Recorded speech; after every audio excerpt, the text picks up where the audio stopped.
Hello दोस्तों, स्वागत है आपका आज की एक न्यू वीडियो के साथ। दोस्तों, आज के वीडियो में बात करने वाले हैं, जैसे कि आपने कभी ना कभी वकील की जरूरत पड़ी होगी कि आपने कभी सिविल केस के रिगार्डिंग या क्रिमिनल केस के रिगार्डिंग किसी भी वकील को हायर किया होगा, लेकिन आप अपना वकील कैसे चुनें, और स्पेशली क्रिमिनल वकील की इस वीडियो में आज हम बात करने वाले हैं। देखो, क्रिमिनल वकील का जो काम है बिल्कुल एकदम मेंटली रूप से और उसकी प्रोफेशनल स्किल्स पर डिपेंड करता है।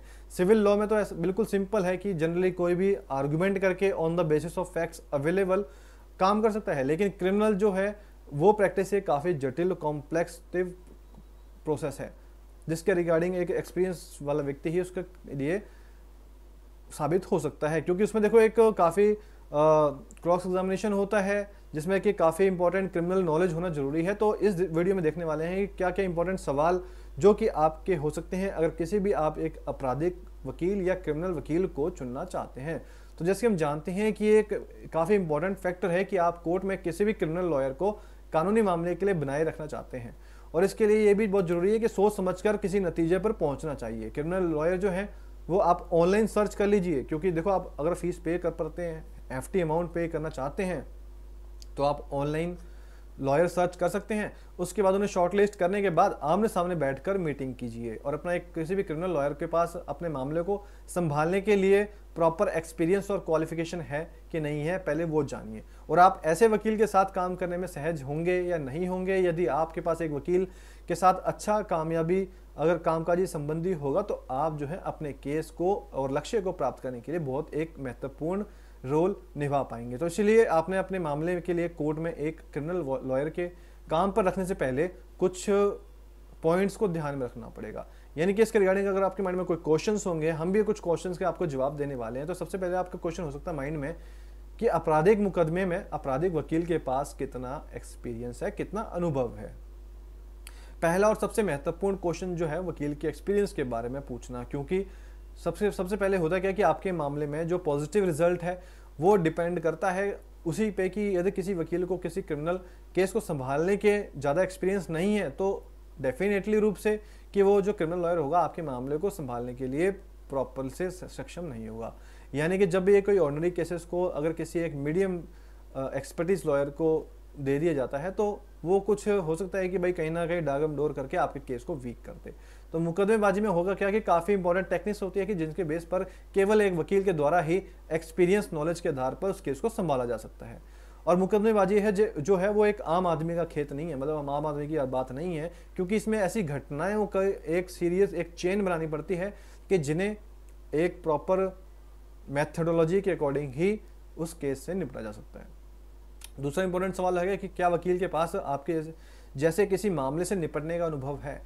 देखो, नॉर्मली डेफिनेटली रूप से ये कोर्ट के क्रिमिनल वकील से पूछा जाएगा कि भाई ताकि आपने को ये सेटिस्फेक्शन हो सके भाई आपने कभी ऐसा कोई केस लड़ा है कि सपोज कि आप मर्डर का केस लेके गए हैं किसी के पास, तो सबसे पहले आप पूछेंगे भाई आपने कोई ऐसा ऑलरेडी पहले लड़ा हुआ है क्रिमिनल मर्डर का केस, कि ताकि उनसे पता लग पाए कि भाई आप बिल्कुल सही जगह पर हैं। और आपके वकील के लिए ये बहुत आसान होगा कि यदि आपका जो क्रिमिनल लॉयर है पहले से ही इस तरह का कोई केस में निपट चुका हो। इसी तरीके के मामले को संभालने का पिछला अनुभव जो होगा वास्तव में आने वाले के लिए एक एक्सपीरियंस के रूप में काम कर सकता है। आपके वकील के पास पहले से ही इसी तरह के मामले के लिए निपटने के लिए टेक्निक्स होंगी, जानते हैं, तो वो आपके लिए भी काफ़ी ईजी होगा। थर्ड मेन इंपॉर्टेंट पॉइंट है कि भाई फीस कितनी है। सबसे बड़ा इंपॉर्टेंट पॉइंट कि अक्सर जो क्लाइंट है वो फीस करने में बाद में डिस्प्यूट करता है किसी भी एडवोकेट को। तो सबसे पहले जानना जरूरी है बिल्कुल पहले ही भाई फीस कितनी है, उसके बाद ही हम आपको हायर कर सकते हैं। अगर आपको पे कर सकते हैं तभी हम आपको अफोर्डेबल करेंगे। तो सबसे पहले क्या है ना भाई, किसी भी क्रिमिनल लॉयर का सामना करने वाले व्यक्ति को कोर्ट में आपराधिक बचाव वकील के कानून के तहत जो उपलब्ध उपायों के बारे में पूछना चाहिए। यानी कि कौन सा प्रोविजन लगाएंगे, क्या क्या ग्राउंड्स लेंगे, और उसके बाद क्या क्या उनका टाइम ले सकते हैं। फीस शेड्यूल की बात करें तो भैया आपकी फीस पर पेशी के हिसाब से है या वन टाइम पेमेंट लेंगे, ये सब आप उसमें डिस्कस कर लीजिए। उसके बाद आप डिसाइड करेंगे कि हम कितनी बार संवाद करेंगे, यानी कि कितनी बार मीटिंग करेंगे। क्योंकि कई बार होते क्या है कि एडवोकेट्स के पास इतना वर्कलोड होता है कि वो केसेस तो लेते हैं लेकिन उनको रिस्पॉन्ड करना उनका काम नहीं होता, जिसकी वजह से आपको भी सफोकेशन होगी, आपको भी सफ़र करना पड़ेगा। आपके जो केस है पेंडेंसी लंबे से लंबे चलती रहेगी, बिना किसी रीजन के डेट पे डेट मिलती रहेगी। तो देखो, क्रिमिनल मुकदमेबाजी में ना एक अलग अलग स्टेप्स होते हैं, जैसे कि भाई पहले तो अगर हम बात करें कि भाई कॉग्निजेंस लिया जाएगा, पहले एफआईआर फाइल होगी, चार्जशीट फाइल होगी, बड़ा लंबा प्रोसेस होता है। ये जो केस है ये 1-2 साल या बहुत कम होता है कि काम में कंक्लूड हो पाए, accept in the case of fast track court. तो आपको मीटिंग की भी जरूरत पड़ती है कि भाई आपका कल केस लगा है तो आप शाम को मिलिए, डिस्कस कीजिए। तो वही है कि काफ़ी स्टेप्स होते हैं, तो इसलिए बेहतर होगा कि आप अपने क्रिमिनल लॉयर से एक दूसरे से कांटेक्ट कर सकें, कि आपके आसपास का हो तो बेटर है। और उसके बारे में पूछना भी लगा रहता है केस के रिगार्डिंग, कभी कभी ज़्यादा बढ़ने के कारण एक वकील आपको और मामलों के बारे में सूचना करना ही, इन्फॉर्म करना ही भूल जाता है।